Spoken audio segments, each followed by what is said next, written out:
আমাদের হরিশ্চন্দ্রপুর 1 নম্বর ব্লকের অন্তর্গত কুশিদা গ্রাম পঞ্চায়েত। সেই কুশিদা গ্রাম পঞ্চায়েতে মুকুন্দপুর বলে একটা গ্রাম আছে। সেই গ্রামের এক পরিযায়ী শ্রমিক পাঞ্জাবে কাজ করতে গিয়ে মারা যায়। তো এই যে খুব লজ্জাজনক বিষয়, এরকম শুধু একজন পরিযায়ী শ্রমিক নয়, হাজারো হাজারো লাখো লাখো পরিযায়ী শ্রমিক পশ্চিমবঙ্গ থেকে ভিন রাজ্যে কাজ করতে যাচ্ছে। বিশেষ করে যেই সব রাজ্যে বিজেপি ক্ষমতায় আসে সেই সব রাজ্যগুলিতে কাজ করতে যাচ্ছে। তার কারণ আছে, যেসব রাজ্যে বিজেপি ক্ষমতায় আসে সেখানে কাজ আছে, শিল্প আছে, কারখানা আছে। তো আমাদের পশ্চিমবঙ্গের মধ্যে তো ভাতার উপর চলছে, সব কিছু দান খয়রাতের উপর চলছে। স্বাভাবিকভাবে কোনো কাজকর্ম নাই তো মানুষ করবে কি? মানুষ ভিন রাজ্যে কাজ করতে যাচ্ছে। আমরা তো দেখেছি সেই লকডাউনের সময়, করোনা নামক মহামারীর সময় আমরা দেখেছি হাজারো হাজারো নয় লাখো লাখো পরিমাণ শ্রমিক, শুধু শ্রমিক নয়, ডাক্তাররা, ইঞ্জিনিয়াররাও তারাও বাইরে কাজ করতে গেছে। খুব লজ্জাজনক বিষয়। এই সরকার যদি থাকে, এই সরকারের একটাই হচ্ছে কি করে দান খয়রাত করে সরকারকে টিকিয়ে রাখতে হবে। লক্ষ্মী ভাণ্ডার, আরও কোনো ভাণ্ডার, মানে দান খয়রাত করে কাজ নাই, শিল্প নাই। যদি পশ্চিমবঙ্গে বিজেপি ক্ষমতায় চলে আসে তাহলে কিন্তু এখানকার কোনো পরিযায়ী শ্রমিক বলে কিছু থাকবে না। সমস্ত কিছু যারা ভূমিপুত্র আছে তারা এই রাজ্যেই কাজ করবে, এই রাজ্যে কাজ করতে হবে। বিজেপি শাসিত যেগুলো রাজ্য আছে সেই রাজ্যগুলো থেকে তো পশ্চিমবঙ্গে কেউ কাজ করতে আসছে না, স্বাভাবিক। তার মানে সেখানে কলকারখানা আছে, শিল্প আছে, কাজের ব্যবস্থা আছে, সেখানকার সরকার করছে, সেখানকার মুখ্যমন্ত্রী করছে। তো স্বাভাবিক সারা পশ্চিমবঙ্গে যেদিনই ক্ষমতায় চলে আসবে বিজেপি সেই দিনই কিন্তু এখানকার ছেলেমেয়েরা এখানেই কাজ করবে। তাছাড়া তৃণমূলের কাজ কি? তৃণমূলের কাজ কোনো উন্নয়নমূলক নয়। দেখতে হবে কী করে টাকাটা হাফিজ করতে হবে, কাজ না করে টাকা হাফিজ করতে হবে। তাদের কাটমানি ছাড়া কেউ, কাটমানির উপর বিশ্বাস করছে তারা। সেই তোলামূল পার্টির নামটা হয়েছে কেন? তোলামূলের জন্য হয়েছে নামটা। তো স্বাভাবিক এই সরকার চলতে পারে না। এই সরকারকে ভুল করে মানুষ তৃতীয়বারের জন্য ক্ষমতায় এসছে, এবার কিন্তু ডাস্টবিনে ছুঁড়ে ফেলবে। আমার নাম রূপেশ মাল, আমি উত্তর মালদা সাংগঠনিক জেলার সম্পাদক।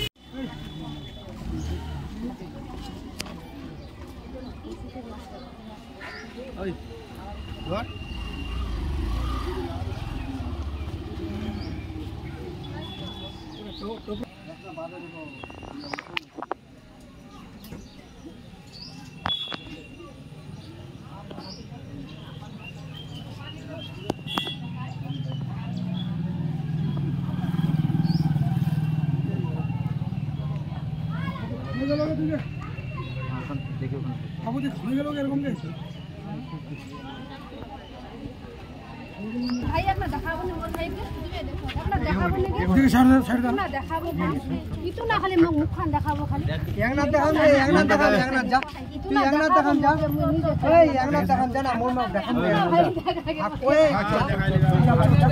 বাড়ি থাক দেখান যা, বাড়ি যা।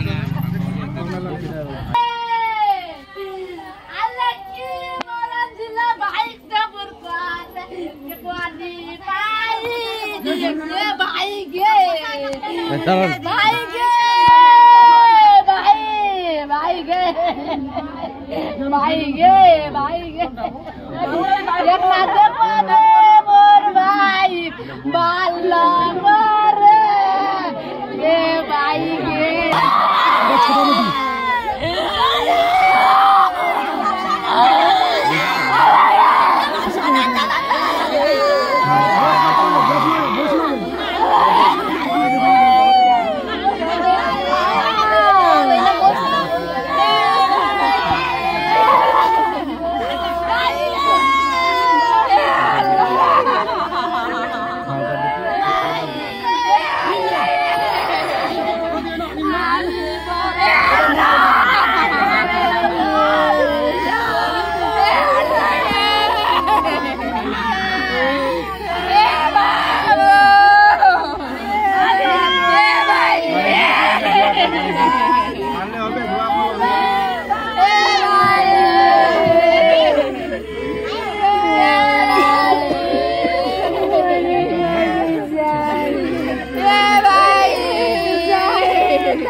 करके वहाँ पर लिया एक बार गाड़ी जरूर है कब्जा फिर स्टेशन से फिर जाकर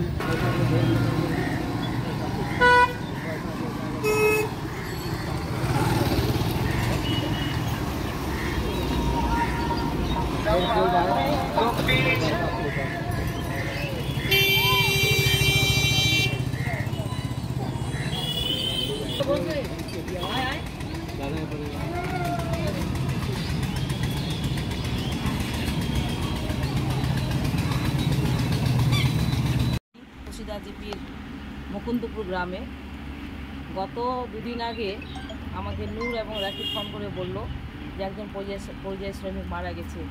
নাম হচ্ছে হক, বাবার নাম ফরিদ আলী। তা আমাকে বললো, তো আমি বললাম না, লাশটা আনার ব্যবস্থা করতে হবে, আপনারা ব্যবস্থা করেন, লাশটা তো নিয়ে আসতে হবে যখন মারা গেছে। তো যাই হোক, পাঞ্জাবে কাজ করতে গেছিলো অসহায় পরিবার, তারা পেটের দায়ে তারা কাজ করতে যায়। কিন্তু ভাগ্যের কি পরিহাস, ওর মেয়ের বিয়ের কথা ডেট হয়েছিল, আজকেই পৌঁছাবার কথা ছিল, কিন্তু উনি পৌঁছালেন মৃত্যু লাশ হিসাবে পৌঁছালেন। খুবই দুঃখ লাগছে, খুব মর্মান্তিক ঘটনা। অসহায় পরিবার, 2 মেয়ে 1 ছেলে, বউকে অসহায় করে চলে গেল। এটা উপরওয়ালা জানেন। তো যাই হোক, শুনে খুব খারাপ লাগছে, খুব দুঃখ লাগছে। আমি শোনা মাত্র গতকালকে ফোন করেছিল, যে বলছিল যে রাত্রে লাশটা আসবে। আমি রাত্রি আসার কথা আমি ভেবেছিলাম, তারপর ফোন করে বললো যে না, ভোর 5টার সময় লাশ আসবে। তো শোনা মাত্রই আমরা ছুটে এসেছি, সে অসহায় পরিবারের পাশে আমরা এসে দাঁড়িয়েছি। এখানে উপস্থিত আছেন এই ওয়ার্ডের এই বুথের মেম্বার রাকিব আলী, নূর আলাউদ্দিন থেকে শুরু করে উপপ্রধান এসছেন, প্রধান এসেছিলেন রাশিদ, তারপরে আজহারউদ্দিন, সবাই এসেছিলেন। তারপরে আমাদের মান্নান আছে, হাজি সাহেব আছে, মমতাজ মাস্টারমশাই আছে, চাচার আছে, সবাই মিলে আছে। অসহায় পরিবারের পাশে সবাই। একটা দুর্ঘটনা, অ্যাক্সিডেন্ট, এই অ্যাক্সিডেন্ট কেসে সবাই এসে হাজির হবে। যাই হোক, আমরা এসে উপস্থিত হয়েছি, যেটা রাজ্য সরকারের প্রকল্প, যেটা কৃষক বন্ধু প্রকল্প অবশ্যই পাবে। আমরা চেষ্টা করব, সব মেম্বারদেরকে বললাম, বিডিও সাহেবের মাধ্যমে এডিও সাহেবে যাবে, সেটাই পাবে।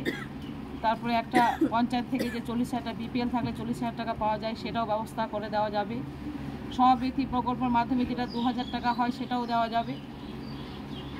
আমি আমার ব্যক্তিগত যতটুকু সাহায্য করার আমি করে গেলাম। আমি আবার আসব, এই অসহায় পরিবারের পাশে আমরা এসে দাঁড়াবো। আমি সবাইকে বলবো যে অসহায় পরিবারের পাশে সবাই যেন দাঁড়াক। মেয়েটা ভাগ্যহীনা, পিতা হয়ে গেল, বাবা নেই। আমরা সবাই মিলে এখানে এসে থাকবো। ওর যদি বিয়ে হয় আমাদেরকে খবর দিবে, আমরা অবশ্যই এসে হাজির হব। আমার নাম Marjina Khatun, Harishchandrapur 1B block president তথা জেলা পরিষদ মেম্বার 10 নম্বর ওয়ার্ডের।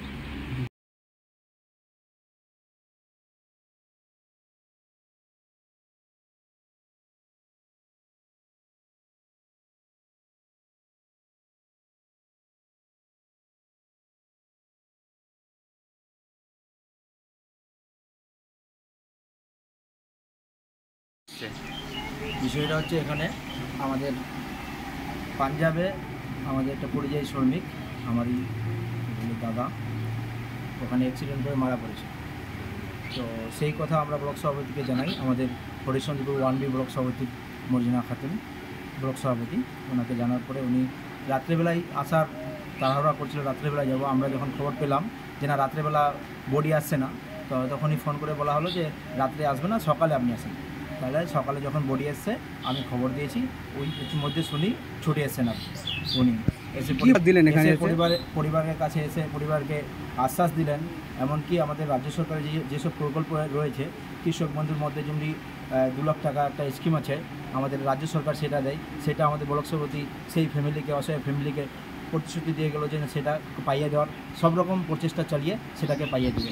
আর আরও যে আমাদের পঞ্চায়েত থেকে, আমি এই বুথের যেহেতু মেম্বার, কুশিদা জিপি মেম্বার, তো আমরা চেষ্টা করব জিপি থেকে যতগুলো স্কিম রয়েছে আমরা সেগুলো এই ফ্যামিলিকে দেওয়ার চেষ্টা করবো, তো আমরা দিতে পারি। এটার জন্যই আমাদের ব্লক সভাপতি মর্জিনা খাতুন ওই উদ্দেশ্যে এই অসহায় মানুষদের পাশে এসে দাঁড়িয়েছে। আমার নাম নুর আলাউদ্দিন, ডাক নাম জুলু।